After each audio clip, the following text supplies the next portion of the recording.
Hello and welcome to another YouTube video by me, LlyfrAnnoddach, also known as Lemon, which is a little bit easier to pronounce. And today I'm going to be showing you how I do my line art for my pieces.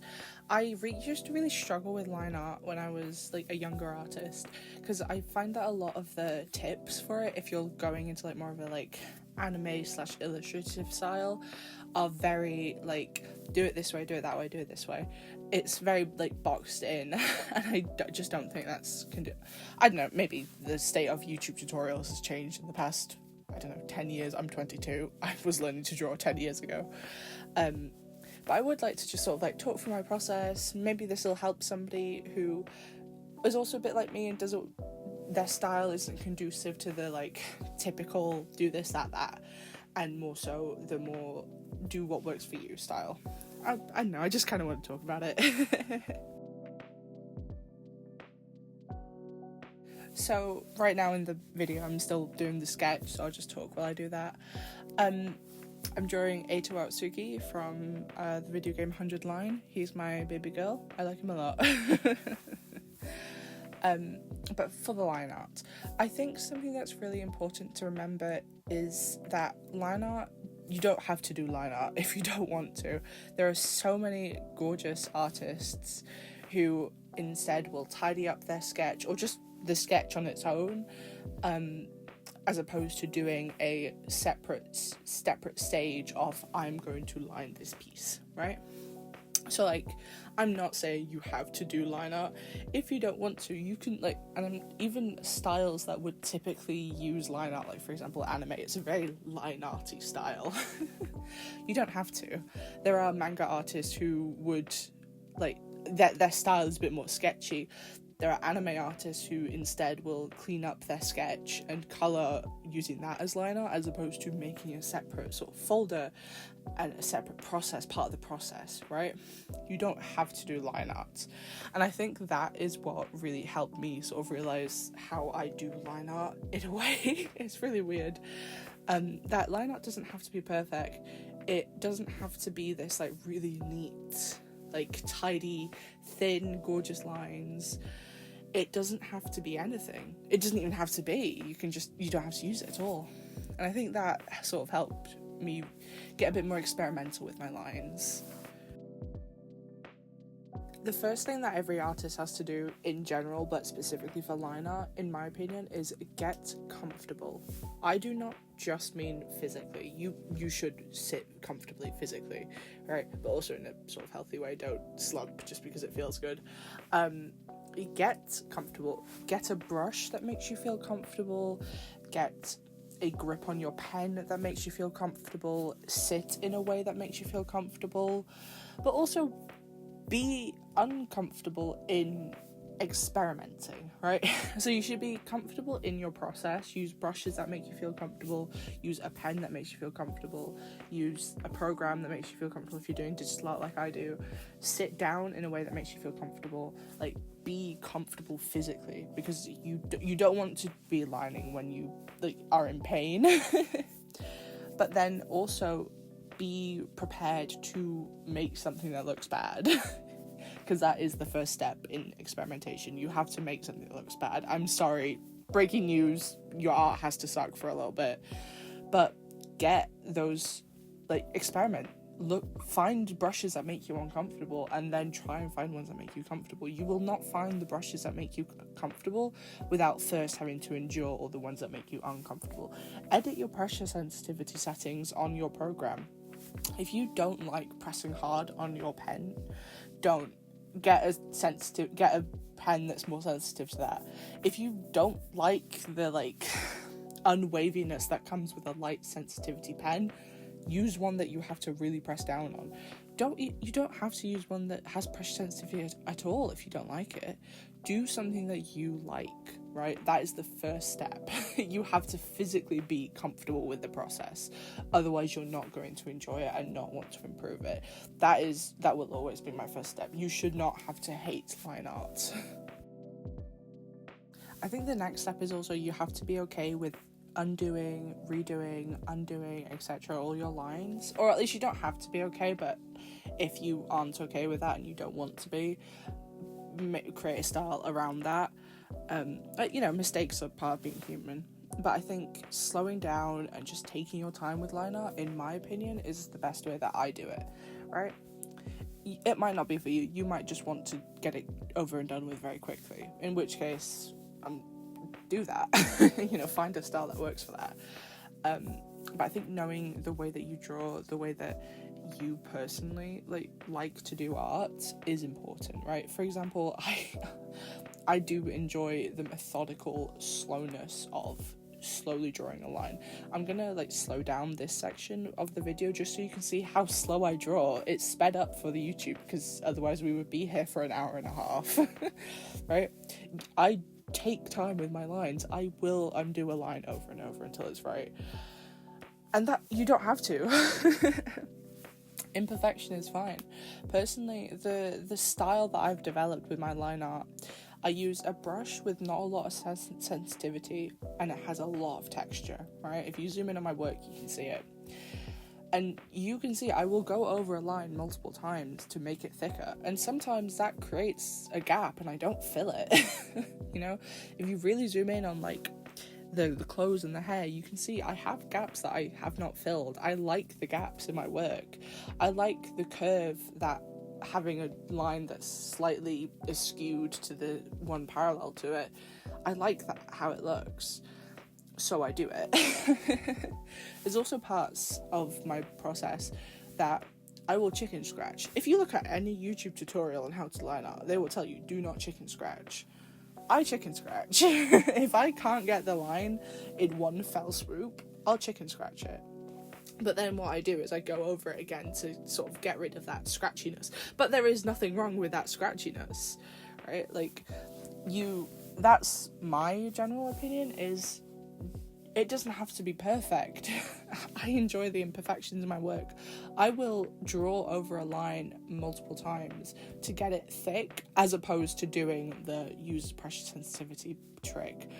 I have pressure sensitivity on my tablet. It's quite good. I just don't like using it for the size. I'd rather use it for the opacity of the texture, which I do. That's what this brush has. I would share it. I would share the brush. It's deleted. I tried to look for it. I'm so sorry. But the answer to line art isn't the perfect brush. It's the perfect brush for you. And you can create your own perfect brush if you want to, right? Or you can edit a brush that you already have. I personally haven't edited this brush in the slightest. I like it as it is. But there are so many brushes that I have tried. I've made a few. And that's what is really important. Again, it goes back to this make sure that you're comfortable sort of method, right? I've gone on a lot about the how to mentally sort of get into the mind space, but the physical aspect of drawing is just as important. Again, I've discussed the get comfortable, find a brush that makes you comfortable, sit in a way that makes you comfortable, right? I've discussed that. But also what you want to be doing is you want to be rotating your canvas. You might not get the line perfect if it's in one orientation because it goes against the natural curve of your arm. Rotate the canvas, move your body, move your arm. If you're drawing on paper, move the paper, change how the drawing sits. Yes, I know with some tablets, if you've not got a keypad or anything, rotating is a little bit annoying because you have to go press a button for it, but do it. The lines will look better, I promise. And another thing I see a lot is artists don't reduce their sketch opacity enough, which I understand with traditional artists that is a little bit difficult to do because you can't just up the opacity again with a simple click of a button. But for digital artists, put it all the way down, put it at 5%. Because that's also one of the reasons why lots of people say, oh, my sketch looks better than my line art. Yeah, because when you are doing your line art, you are unconsciously adding the layers of your sketch, right? Turn the sketch off. Once you've drawn the hair, turn the sketch off to see if the hair looks alright. Or if you've done a section, turn it off to make sure that it looks how it did in the sketch. Because again, it's all about just working with what works for you. But I do recommend putting the sketch layer to the lowest opacity you can and still see it clearly, and making sure that you're twisting, that you're rotating the canvas, that you're zooming in, that you're zooming out, that you're using these like ruler tools that you're using. They exist for you to use them. Use the ruler tools, use the like what's it called, the auto action to make a line straight or whatever it is, right? Use it. That's why it's there. And I keep talking about finding your style. Finding your style is an ever like present thing. I'm still finding my style. Every artist is still finding their style. That's what being an artist is, in my opinion. But I do think there are ways to help you find a way that works for you. And one of those ways is find artists that you like. You not just like, oh, I like how that looks, that you say, I want to draw like that, right? My first example is probably Kamome Shirahama. She is I don't know. They are the artist for Witch Hat Atelier. Very topical right now because the anime is just coming out. But if you look at the manga, oh my god, the lines are gorgeous. And I think it's really easy to say, oh, I want to draw line art like manga artists do, but something that we have to remember is that manga artists don't colour their drawings. That is kind of part of being a manga artist. Or at least they don't colour most of them. Yes, screen tones are still like not easy to do, but you have to remember that like line art is manga is line art. It's a big focus, whereas in like animation, it's usually the colours, the moving is more important than the actual line art. So like, it is easy for me to say, look at manga artists, but if you are somebody who draws in colour, the colour is going to like take focus away from the line art. So what I instead recommend is, yes, find artists that you like, find anime that you like. Oh, this is for anime styles. Find anime you like, find cartoons that you like, find online artists that you like, find those artists that you say, I want to draw like that, I want this aspect of their style. For example, like with Witch Hat Talier's art style, I don't necessarily like, I love the art style, but I don't necessarily want the way that the artist draws bodies in my style. Like, I think, because it's following a young girl, I think the proportions are not quite what I'm looking for, and like the faces, etc., right? Again, gorgeous style, but not what I want in my art. So I don't take that aspect of their art. I instead take the aspect I do like, which is the line art. And you can get 1,000,001 ways of doing this. Every single artist has so many like just little tidbits of other pieces. Everyone is a mosaic of things they love, right? So like, you just have to find these things. I like the texture of this artist, but I like the perspective of this artist. I like the way that this artist draws like really like messy lines, but I like the texture that this artist uses when they draw the clean line. You know, there's 1,000,000 different ways. I cannot tell you how to do that. I'm so sorry. I wish I could. But that is also the fun of being an artist, in my opinion. And I definitely think that part of my personal style, you don't have to just find artists that you like. You can find artists that you don't like. If you don't like how somebody does something, say in your head, I don't like how that person does it. Or better yet, try and draw like that person. Obviously, within reason, don't go and harass little Jimmy on Twitter. Draw like artists that you don't like. You might find something that you do like about it. You know, like, there is so much to be learned from everything. And something that I feel has influenced my style is I was very fortunate enough to go to a drawing class in the National Portrait Gallery in London, and it was a drawing class specifically meant to emulate and learn from David Hockney's work, right? I'll flash up a picture of his work. I do not want to draw like David Hockney. He's an amazing artist, but nothing about his style makes me think I want to learn how to draw like that, right? It's very good. He's a very accomplished artist, but very little of his style is something that I want in mine. But I went to learn, right? I was doing university at the time. You know, it was a learning experience. Again, I was very fortunate. These opportunities do not always come up. If you have the chance to go on them and you have the means to, please do take it. But they were focusing on a lot of his more like sketchy work and his line work and his like figure lines. Stuff I learned there are stuff that just I could apply to my work, even if they're so vastly different styles. They taught me one line figure drawings, which is sort of a classic in a lot of work. They taught me different brushes. They taught me how to like sketch in pen, and sketching in pen is actually very important because it means you can't erase the mistakes. They taught me how to sketch in pen, obviously let it dry, and paint in an ink wash so it's all black and white. These are things that, yes, I will probably do not use in my art style, but things that are still important to my art.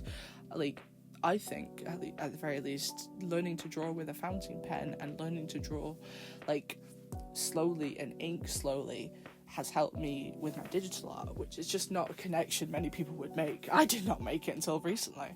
I was doing this for the video and I was thinking, where has my art style come from? How have I developed this line style? And then I remember the David Hockney class and I was like, that probably helped. So, like, you can get inspiration from everywhere. And I think definitely, like, learn from artists that don't look like whose art don't look like yours, and you don't want your art to look like theirs. Learn from artists who, like, maybe you don't like that work. You know, that's just a thing. Maybe you just don't like that work. Learn from these people. Like, you can take so much from just the world around you. And I think the biggest tips is definitely learn how to do gesture drawings in one line.